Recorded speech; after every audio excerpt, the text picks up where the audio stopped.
आप देख रहे हैं अल्फा डिफेंस हिंदी में आपका स्वागत है। आज के इस वीडियो में हम लोग बात करेंगे इंडिया को बोइंग की तरफ से ऑफर किए गए कॉम्प्रिहेंसिव डिफेंस पैकेज के बारे में।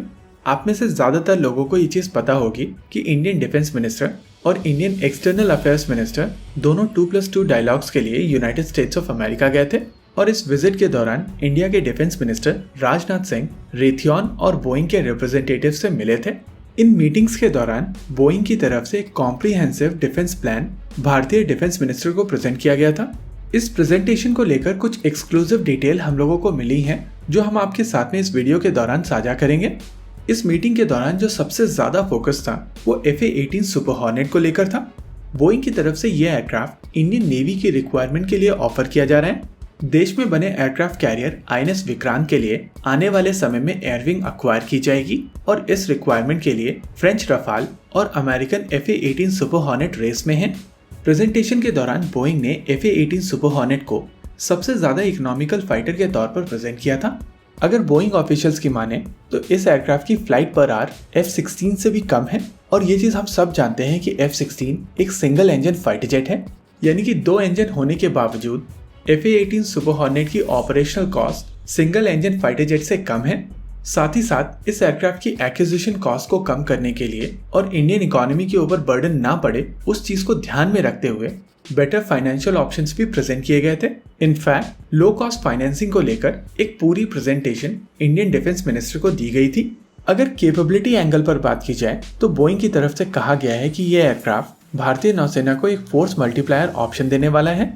अगर इंडियन नेवी INS विक्रांत के लिए FA-18 सुपर हॉर्नेट अक्वायर करती है तो यह एयरक्राफ्ट भारतीय नौसेना के P-8I नेपट्यून और रिसेंटली अक्वायर किए गए सी गार्डियन ड्रोन्स के साथ में सीमलेसली इंटीग्रेट हो जाएंगे और ये complete integrated package Indian Ocean region में US नेवी के साथ में ऑपरेट कर सकेगा और कॉमनैलिटी के वजह से दोनों देश साथ में चाइनीज सबमरीन्स को हंट कर सकेंगे।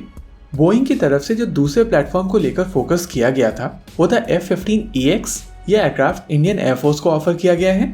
ये चीज हम सभी जानते हैं कि इंडियन एयरफोर्स को 114 एयरक्राफ्ट की एक रिक्वायरमेंट है और इस रिक्वायरमेंट को लेकर कई एयरक्राफ्ट एक साथ कॉम्पीट कर रहे हैं। बोइंग का F-15EX इसी कंपटीशन में एक कंटेंडर है और इसी वजह से इस प्रेजेंटेशन में इस एयरक्राफ्ट के ऊपर भी फोकस रखा गया था। F-15EX को लेकर बोइंग की तरफ से 3 पॉइंट्स के ऊपर असर्ट किया जा रहा था। पहला, इस एयरक्राफ्ट का पेलोड बेस्ट इन क्लास है और वर्ल्ड में कोई भी एयरक्राफ्ट इतना पेलोड कैरी नहीं कर सकता है। इनफैक्ट यह aircraft 20 air to air missiles carry कर सकता है। थ्योरेटिकली ये नंबर रफाल की तुलना में लगभग दुगना हो जाता है, यानी कि यह एयरक्राफ्ट रफाल से 2 गुनी ज्यादा BVR मिसाइल्स कैरी कर सकता है। साथ ही बोइंग की तरफ से जिस तीसरे पॉइंट को लेकर फोकस किया गया था वो था इस एयरक्राफ्ट की स्पीड। बोइंग के हिसाब से इस समय यह एयरक्राफ्ट दुनिया के फास्टेस्ट प्लेन में से एक है और ये सभी कैपेबिलिटीज साथ में मिलकर इंडियन एयरफोर्स को फॉर्मिडेबल बना देंगी। इस कॉम्प्रिहेंसिव पैकेज में जो तीसरा आइटम दिया गया था वो था AH-64 अपाचे अटैक हेलीकॉप्टर और ये हेलीकॉप्टर्स इंडियन आर्मी के लिए ऑफर किए गए थे।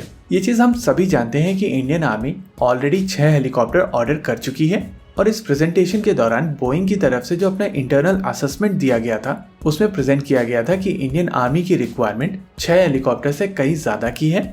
ये चीज आप सभी को पता होगी कि इंडिया और United states of America already सारे फाउंडेशनल अग्रीमेंट साइन कर चुके हैं और इस समय यूनाइटेड स्टेट्स ऑफ अमेरिका अपनी कटिंग एज टेक्नोलॉजी भारत को बेच सकता है।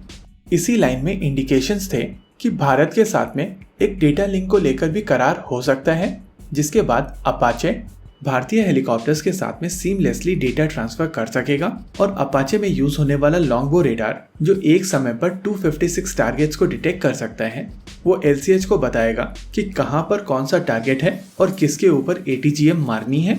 ओवरऑल ये बोइंग की तरफ से एक ऑफर है और इसको एक्सेप्ट या रिजेक्ट करना भारतीय सेनाओं का डिसीजन होगा। लेकिन यहाँ पर एक चीज कही जा सकती है कि बोइंग ने वो सारे सिस्टम ऑफर में रखे हुए हैं जो वो लोग बनाते हैं।